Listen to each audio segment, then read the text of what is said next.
All right, good day, ladies and gentlemen. Welcome to Kufala TV show, Quality Family Life Advocacy TV show.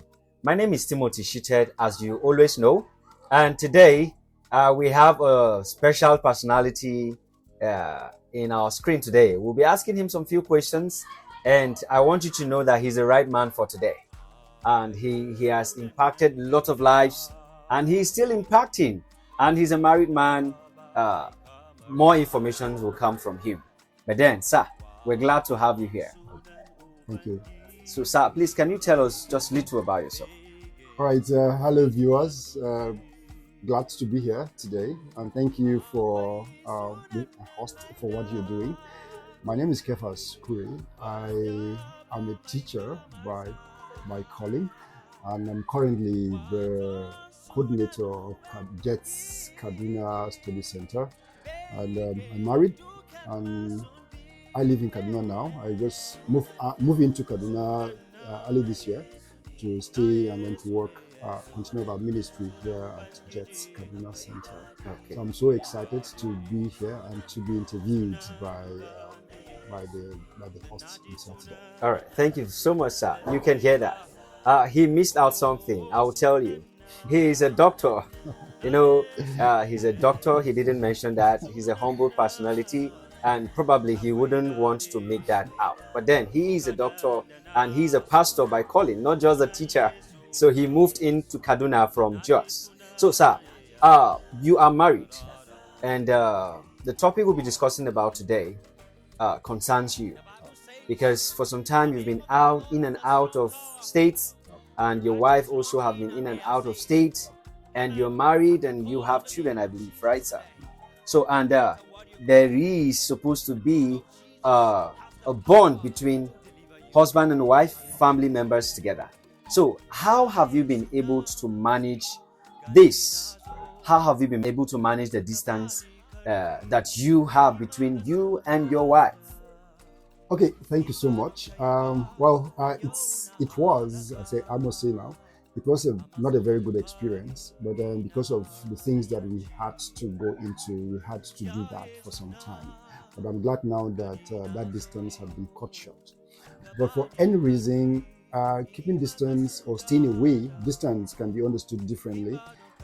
Staying away from someone actually is distance, but even staying with someone could also have some distance. Like someone would say that silence keeps people distant more than even the distance itself. So one way for me that helped us to cope within the time where we stay apart was basically communication. So when people communicate clearly, communicate your values, communicate and have a smooth and healthy communication with your partner, the fact that you are either present or not present within the time it is wouldn't really have much impact. But also, I am not advocating for whatever communication it is.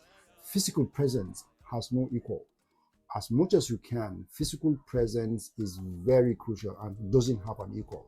But for circumstances that might come that would result in someone staying apart, one way that will help you to bridge the gap, bridge the distance, is healthy and consistent and constant communication. So that would help make the other person not be left behind and not be left out of whatever is happening.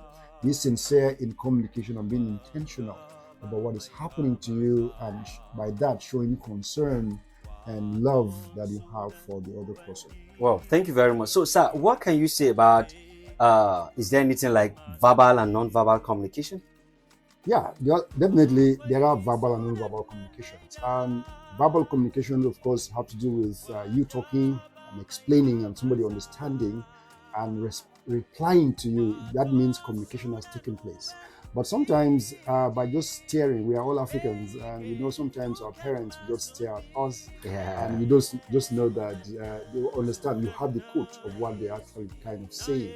But within also family setting, there are moments where non-verbal communication, avoiding one and just showing some attitude, it's also communication. It means something is going wrong or something is happening that needs to be settled. So, but verbal communication also that is not healthy, it's also dangerous. But communicating and telling people who you really are, that somebody looks at you and already knows what you're thinking. It has a way to go how you have taken time to build that trust and that relationship over the time. Wow, this is amazing. Over the years, I do think that non-verbal communication happens when people are having issues. Sometimes, like you said, you want to be silent. You don't want to say some things because you want to avoid escalating the problem at hand. But then, as you have said, distance relationship is not a good one. But then there are situations that can warrant that. But then the situation, whatever the situation is, one of the ways that we can manage that is constant communication. Yes, please, if you are out there and your husband is somewhere and you are somewhere, it's not a healthy one, but how can you make it healthy? You have to communicate with each other, talk to each other, encourage one another, because it's not easy to be apart.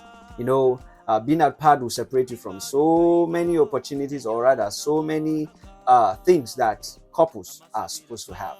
Time wouldn't permit us to ask you further questions on how you were able to manage the sexual life and all that, but I'm sure opportunity will prevail itself one day. We'll talk about that.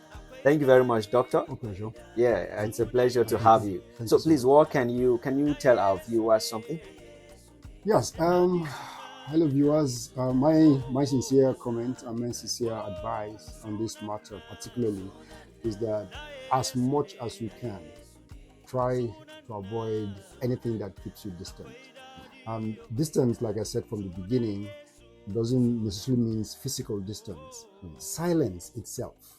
Silence. When you stay with someone and maintaining silence without talking, it's also a way, it's a distance kind of a thing. So you see people staying together in the same room, but they are far apart in their minds. That is very dangerous, and that has a lot of psychological effects, and that could bring a lot of unhealthy thoughts, which will result in unhealthy actions. And you see so many things happening and have the impact within the family. There are children, they get to see that, and the community around get to see that. So please, my shout out is try as much as possible to talk, communicate, speak healthy, speak your mind to people in a very honorable and a very respectful manner. I think we will go a long way in the family life. Again, we say thank you, Doctor. God bless you. Please have a great time with your family. Thank you. Please send our greetings to your family. Tell her that Kufala TV show are very, very grateful for allowing you to give us little of your time. Thank you. Bye, sir. Thank you. Yeah.